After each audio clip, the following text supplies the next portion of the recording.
Hello दोस्तों, मैं आशा करता हूँ कि आप अपनी ज़िंदगी को काफ़ी अच्छे तरीके से जी रहे होंगे और अपने टारगेट को समय पर पूरा कर रहे होंगे और अपने लक्ष्य की तरफ बढ़ रहे होंगे। तो लेट्स स्टार्ट। आज का हमारा टॉपिक है माही नदी के बारे में, जिसमें हम आपको राजस्थान की माही नदी की संपूर्ण जानकारी आपको आज उपलब्ध कराएंगे। तो चलिए दोस्तों, चलते हैं अपने टॉपिक पर। माही नदी, आपको माही नदी के साथ साथ साबरमती व पश्चिम बनास व उसकी अन्य नदियों के बारे में भी आपको जानकारी उपलब्ध करवाएंगे। तो चलो दोस्तों, शुरू करते हैं हमारी नदियाँ।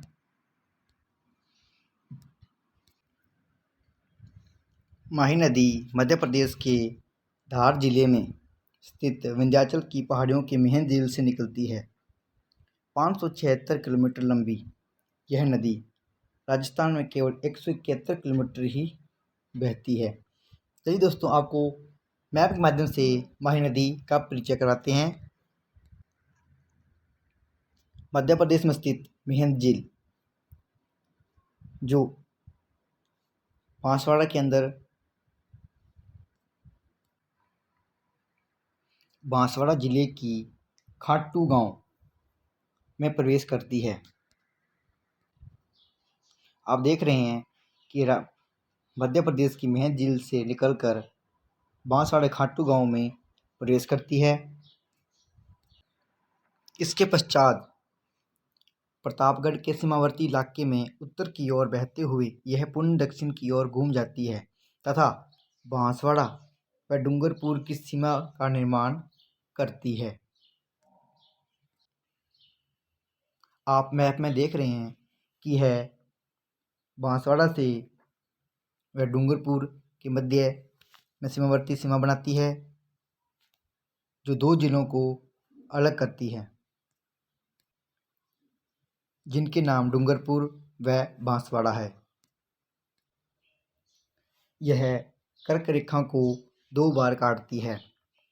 राजस्थान से निकलने की पश्चात यह गुजरात के पंचमहल जिले से होती हुई खंभात की खाड़ी में जल विसर्जन करती है,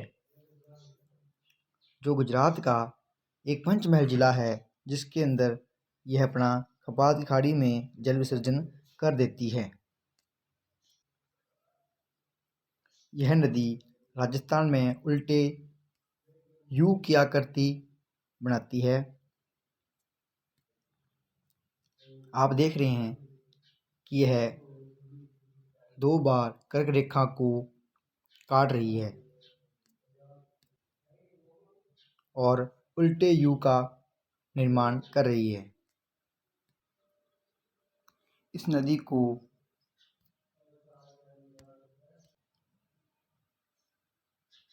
बागड़ की गंगा, कांठल की गंगा तथा दक्षिण की स्वर्ण रेखा के नाम से भी जाना जाता है। इसकी सहायक नदियों में सोम, जाखम, मोरेन, चाप तथा अनास प्रमुख हैं, जिनकी धाराएं आपको मैप में दिखा रहे हैं कि जाखम माही नदी में मिलने से पहले सोम नदी में मिलती है और सोम नदी पूर्णतः माही नदी में विलीन हो जाती है।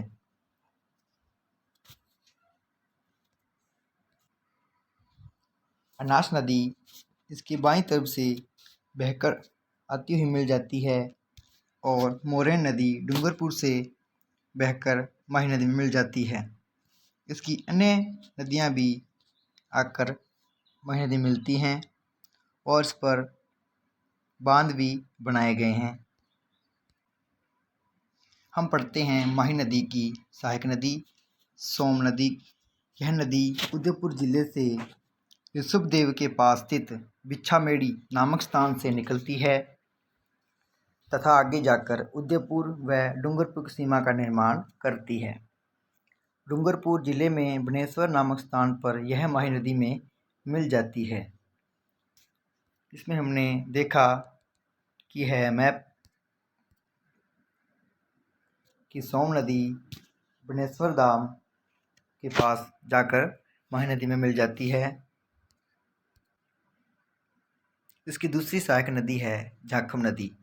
यह नदी प्रतापगढ़ की छोटी सादड़ी से निकलती है तथा प्रतापगढ़ जिले में बहती हुई डूंगरपुर के बिलूरा गांव के पास सोम नदी में मिल जाती है। आप देख रहे हैं कि बिलूरा गांव से निकलकर झाखम नदी सोम नदी में आकर विलीन हो रही है। अनास नदी हमारी तीसरी माही नदी की सहायक नदी है। यह मध्य प्रदेश से निकलने वाली यह नदी बांसवाड़ा में बहती हुई आगे जाकर माही में मिल जाती है। और चौथी नदी मोरेन नदी है। उससे पहले आपको अनास नदी के बारे में मैप में बताते हैं। यह अनास नदी बाएं हिस्से से आकर इसमें मिलती है। इसकी अन्य सहायक नदी मोरेन नदी है। यह नदी डूंगरपुर जिले से निकलकर माही नदी में मिल जाती है। आप मैप में देख रहे हैं कि मोरेन नदी डूंगरपुर से बहकर आ रही है। चाप नदी, यह नदी बांसवाड़ा जिले की पहाड़ियों से निकलती है तथा दक्षिण दिशा में बहती हुई माही नदी में मिल जाती है। इरा अथवा एराव नदी भी माही नदी की सहायक नदियां हैं। यह नदी प्रतापगढ़ की पहाड़ियों से निकलती है तथा बांसवाड़ा में माही नदी मिल जाती है। बनेश्वर धाम, यह डूंगरपुर की आसपुर तहसील में स्थित सोम, माही तथा जाखम तीनों नदियों के संगम पर स्थित है और वहीं पर ही इन तीनों नदियों का त्रिवेणी संगम बनता है। इसे त्रिवेणी संगम भी कहा जाता है। यहाँ आदिवासियों का कुंभ मेला भी होता है जो माघ माह की पूर्णिमा को आयोजित होता है। गलियाकोट, डूंगरपुर में अनास तथा मोरेन नदियों के संगम पर स्थित स्थान पर आयोजित होने वाला उर्स बहुत प्रसिद्ध है। माही बजाज सागर परियोजना राजस्थान की संयुक्त परियोजना है। माही नदी पर निर्मित बांध, माही बजाज सागर बांध जो बोरवास गांव बांसवाड़ा में बना हुआ है। दूसरा बांध कदाना बांध जो पंचमहल गुजरात के अंदर बना हुआ है। व नाकबोरी बांध जो खेड़ा गुजरात के अंदर बना हुआ है। यह चित्र आप देख रहे हैं, इसमें माही बजाज सागर बांध का बना हुआ है जो बोरवास गांव बांसवाड़ा के अंदर बना हुआ है। इसकी संपूर्ण लोकेशन आपको मैप में दिखाते हैं। आप देख रहे हैं मैप में कि यहाँ से जाखम नदी व यहाँ से सोम नदी बहकर त्रिवेणी संगम बना रही है, तो उसी से पूर्व यहाँ पर माही बजाज सागर बांध बना हुआ है। यहीं पर ही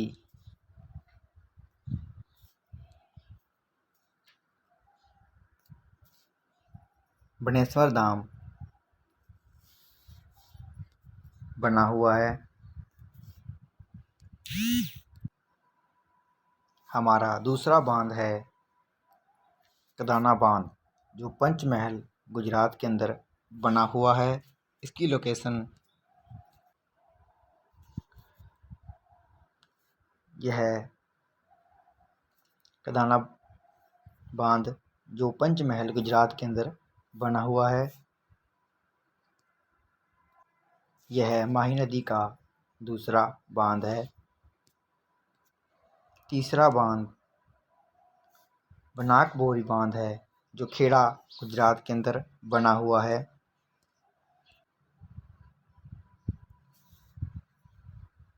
यह वानकोरी बांध जो माही नदी का तीसरा बांध है जो गुजरात के खेड़ा गांव के अंदर बना हुआ है। मैं उम्मीद करता हूं कि दोस्तों आपको माही नदी के बारे में संपूर्ण जानकारी मिल रही होगी। हमने इसमें इसकी शाही नदियाँ व इसके बांध व इसके उद्गम के बारे में पढ़ा। अब इसके माही नदी के आपको एक बार रिवीजन कराते हैं जिसमें इसके अन्य भी पॉइंट आप टॉपिक जिसमें इसका क्षेत्रफल, इसकी लंबाई कितनी है आपको बताते हैं ताकि लंबे समय तक माही नदी आपको याद रह सके। तो चलिए दोस्तों चलते हैं।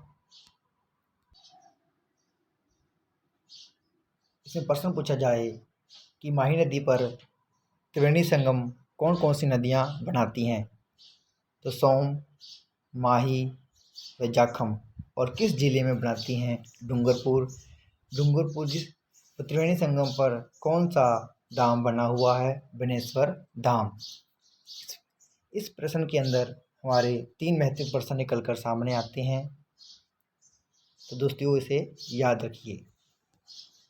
अगला प्रश्न कि माही नदी अपना मुहाना कहाँ बनाती है या अपना जल कौन सी खाड़ी में विसर्जित करती है, तो इसका उत्तर है खंभात की खाड़ी जो गुजरात के अंदर है।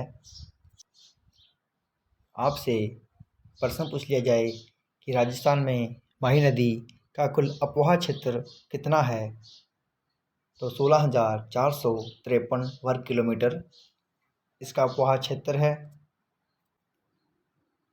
याद रखिए यह सिर्फ राजस्थान का अपवाह क्षेत्र है। इसकी लंबाई 576 किलोमीटर है। आपको माही नदी के बांधों के बारे में प्रश्न पूछ लिया जाए तो इसके अन्य महत्वपूर्ण प्रश्न भी निकल कर सामने आते हैं। यह भारत की एक प्रमुख नदी घाटी परियोजना है जिसका नाम माही बजाज सागर बांध राज्य का सबसे लंबा बांध है। ईरू माही की एकमात्र सहायक नदी है जो माही बजाज सागर बांध से पहले मिलती है। प्रश्न पूछ लिया जाए कि माही बजाज सागर बांध से पहले माही नदी मिलने वाली नदी कौन सी है, तो ईरू माही नदी। माही परियोजना या माही बजाज सागर परियोजना भारत की अंतर्राज्यीय परियोजना है। इस परियोजना की नींव तत्कालीन वित्त मंत्री मोरारजी देसाई द्वारा रखी गई थी।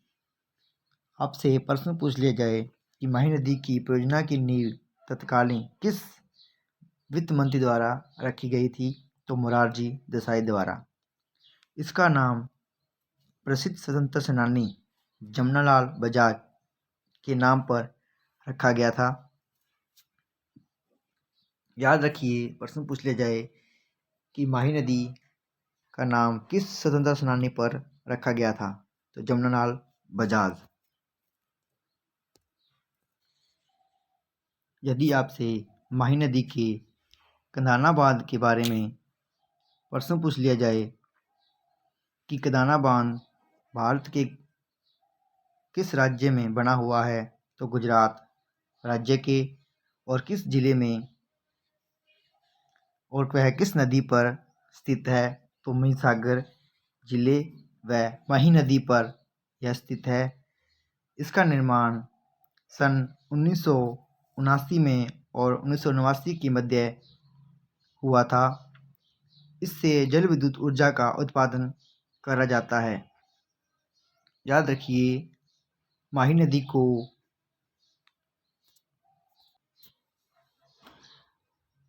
अन्य बुकों में माही नदी भी कहा जाता है जिस पर कंधाना बांध बना हुआ है, वह माही सागर बाजार बांध बना हुआ है, और तीसरा बराक बोई बांध बना हुआ है जो माही नदी के प्रमुख बांध माने जाते हैं। आपसे माही बजाज सागर बांध से प्रश्न पूछ लिया जाए कि इस परियोजना का निर्माण कौन से सन में हुआ, तो 1972 में। यह राजस्थान के बांसवाड़ा जिले, राजस्थान को मध्य प्रदेश को सीमा में स्थित है। आपसे प्रश्न पूछ लिया जाए कि राजस्थान और मध्य प्रदेश के मध्य कौन से जिले के अंदर एक बांध बनाया गया है, तो माही बजाज सागर बांध। यहाँ पर 25 मेगावाट की 2 विद्युत इकाइयाँ लगाई गई हैं। इसका उद्देश्य राजस्थान के आदिवासी जिले बांसवाड़ा डूंगरपुर में विद्युत एवं जल तथा सिंचाई सुविधा उपलब्ध कराना है। आपको मैप में खंभात की खाड़ी पूछ ली जाए तो इसकी यह लोकेशन है, जिसमें माही नदी अपना जल विसर्जन करती है।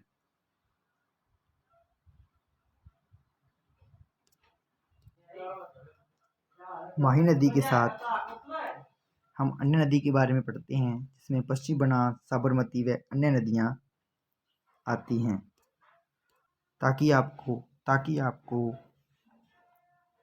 अधिक से अधिक जानकारी हम प्राप्त करा सकें। तो चलिए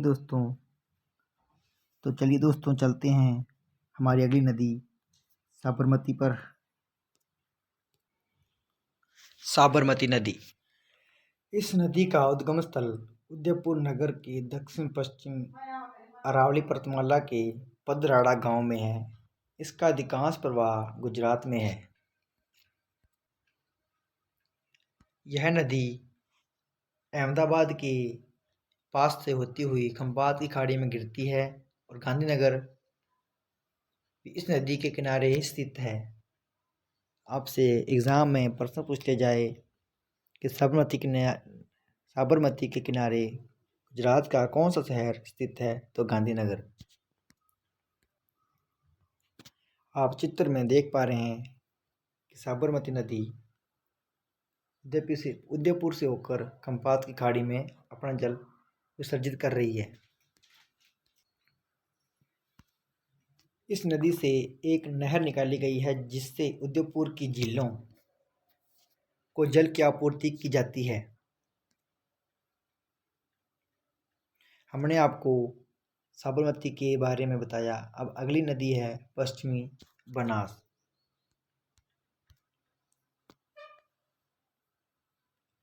इस नदी का उद्गम स्थल सिरोही जिले के सनवाड़ा की पहाड़ियों में है, जिसमें आपको चित्र में दिखा रहे हैं। पश्चिमी बनास सिरोही जिले की सनवाड़ा पहाड़ियों से निकल रही है। यह नदी सिरोही से निकलकर गुजरात के बनासकांठा जिले में प्रवेश करती है तथा अंत में बहती हुई कच्छ के रण में विलीन हो जाती है।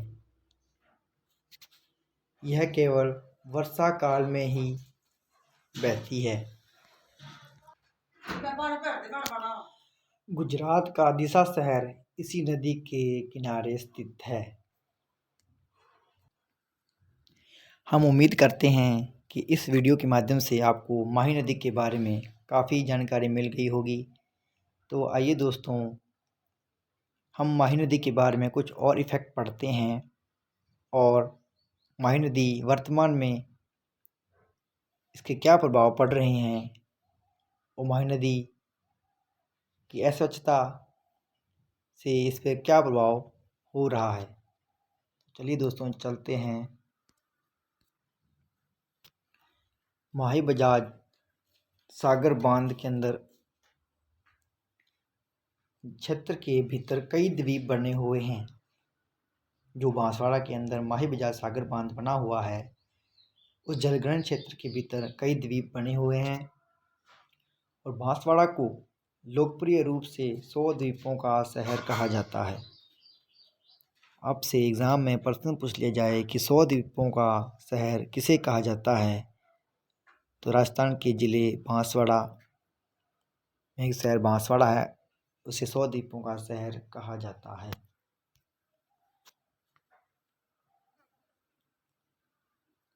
माही नदी को वर्तमान में इसके काफ़ी प्रभाव मानव की गंदगियों से बढ़ रहे हैं, जिसके बारे में हम पढ़ेंगे कि प्रदूषण और लवणता के कारण खंबात की खाड़ी में बहने वाली माही नदी विलुप्ति के कगार पर है। गुजरात के वडोदरा के मछुआरे और गैर सरकारी संगठन इस स्थिति में के लिए वडोदरा नगर निगम द्वारा माही पर बांध के निर्माण को जिम्मेदार ठहराते हैं। एनजीओ का कहना है कि पानी इकट्ठा करने के लिए बनाए गए बांधों ने नदी के सतही बहाव को रोक दिया है और नतीजन नदी समुद्र से खारे पानी की घुसपैठ का सामना कर रही है, क्योंकि कम ज्वार के दौरान समुद्री जल को वापस धकेलने के लिए कोई सतही प्रवाह नहीं है। कई क्षेत्रों में भूजल इसके कारण खारा हो सकता है। पिछले वर्ष 2016 में पानी में अधिक लवणता के कारण लगभग 600 से 800 कछुए मर चुके हैं। माही नदी अब बहुत खराब स्थिति में है। आई होप कि हम आशा करते हैं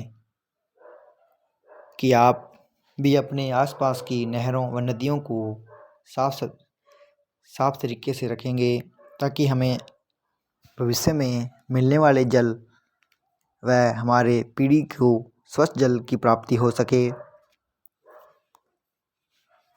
तो थैंक्स फॉर वॉचिंग दोस्तों। तो मिलते हैं अपने नेक्स्ट वीडियो के अंदर। तो लाइक व कमेंट करना ना भूलें।